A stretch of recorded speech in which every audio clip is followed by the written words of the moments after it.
Wow! Busy book, lunch for today at halo-halo.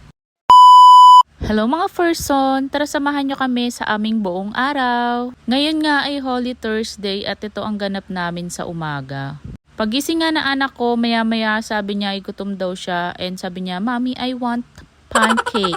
So ayun na nga, nagluto na kami ng pancake dito and lagi naman namin itong ginagawa. Ito yung favorite niyang gawin talaga, ang magluto. Wow, adult yan. Gustong gusto niya itong gawin kasi nga pag pinapagawa ko siya dito, siya na yung pinaghahalo ko ng mga flour, ng itlog, basta lahat na siya yung nagmi-mix.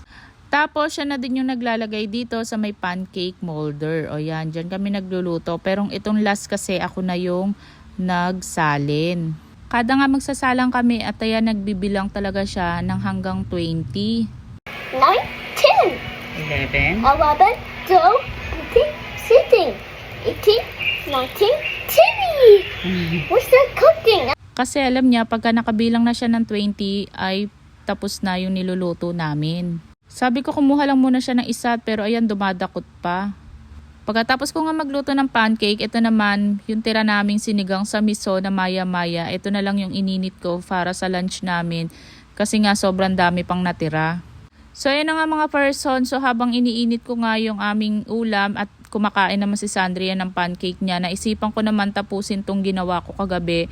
Wala akong video nito pero ayan, lahat ng materials dito at saka ng mga printed materials ay nakuha ko lang din sa Canva tapos nilaminate ko. Ilalagay ko na din pala dito yung mga velcro sticker. Sobrang naganda nga nito nabili kong velcro na to kasi ayun nga, ididikit mo lang siya dun sa isang side tapos kung ano naman yung isang side.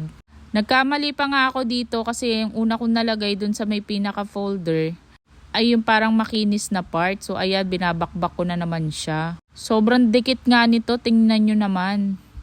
Hirap na hirap din akong alisin. So ito na nga mga person, ipapakita ko sa inyo kung ano ba tong mga pinagagagawa ko. Nagprint lang ako dito, kunyari apple, tapos ilalagay mo din siya kung anong pictures. So ayan na nga mga person, tapos na ako. So ayan na, nailagay ko na rin yung mga pictures kung saang alphabet sila nararapat. Pagkatapos nga ayan, kumain na din kami ng tanghalian. Ito nga yung ulam namin, nakagabi pa namin na ulam. Sinigang sa miso na maya-maya. Ayan. Tara, manganta na. Tapos nga niyan, bandang 3:00, ito dumating naman yung aking mga parcel. At ito yung isa sa mga in-order ko. Nakita ko kasi to kay Mami Jam na sobrang ganda daw nitong shampoo na to. And kitang-kita ko nga dun sa video niya na nag-shine talaga yung hair niya.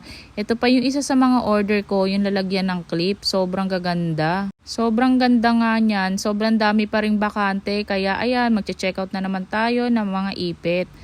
Ito mga bandang 4:00 na ata to, naisipan namin ng asawa ko na magmais kong yelo dahil sobrang init. Parang may apoy yung hangin. Ito lang naman yung meron kami dito. Madalas kasi nag-order kami dito sa village ng halo-halo pero sobrang mahal, 60 din ang isa. Pero ito, okay na to, dalawa lang naman kami at magagamit pa namin yung mais para bukas kung sakali. So ayan, ito na nga mga person yung ating mais kong yelo. Syempre kailangan ng gatas yan. Sobrang init talaga ng panahon ngayon kaya wag na muna kayong lalabas kung hindi lang din importante. Ako nga konting kilos ko lang dito sa bahay ay sobra talaga ang tagaktak ng pawis ko. Ayun lang mga person, tara merienda tayo, mais kong yelo. Ito naman mag-aalis sa isna nito at nagkayayaan na kami ng asawang ko pumunta sa Talipapa para bumili ng ulam namin. At habang naglalakad nga kami, ayan, nag-uusap kami kung ano ba talaga ang uulamin namin. Sa araw-araw na lang talaga, ito ang isa sa mga pinakamahirap na desisyon kung ano yung uulamin namin.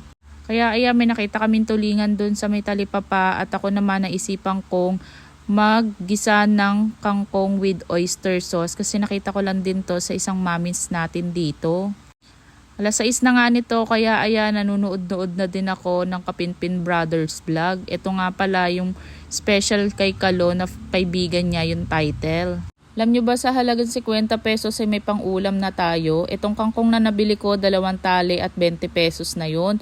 Tapos bumili lang din ako ng 20 pesos na halaga ng tokwa. Tapos yung oyster sauce ay 9 pesos lang, o diba? Sobrang dami nga nitong kangkong na nabili ko tapos 10 piso lang yung isang tali kaya parang naninibago ko. Ang dami nung pagkakatali sa kanya. Siguro sariling tanim to nung nagtitinda. So ayan na nga siya. Kinuha ko lang din talaga dito yung halos mga dahon at konti lang yung umusbong na tangkay. Kasi nga sobrang dami tapos ako lang din naman yung kakain. Kasi yung asawa ko hindi naman kakain nito at ako lang din talaga ang kakain. Yung kanya naman ay yung tulingan na nabili kong ipiprito. So ito na nga pala yung ating kangkong with oyster sauce and tofu or tokwa. Sobrang nagustuhan lang din ni Elise yung pagkain na to. Kahit sabaw lang yung ulam niya pero ang dami niya nakaing kanin.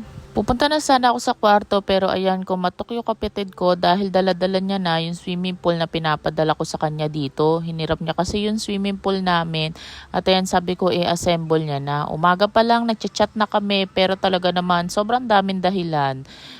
Pero subukan mong bigyan niya ng pera, mabilis pala sa alas 4 ay nasa bahay na yan. Sila na nga palang mag-asawa ang nag-assemble nito kasi alam na nila kung paano yan dahil kabisado na nila yan. Pagkatapos nga i-assemble niyan, hinugasan ko na lang din yan at inipunan ko na ng tubig para pagising namin bukas ng umaga ay puno na. Halos 4 hours nga din pala bago mapuno yung tubig na yon. Kaya ayan, nag-live muna ako at ito yung mga na-mine sa akin. Salamat nga pala sa lahat ng nag-mine sa atin. Yan lang muna mga mare. Salamat sa susunod ulit.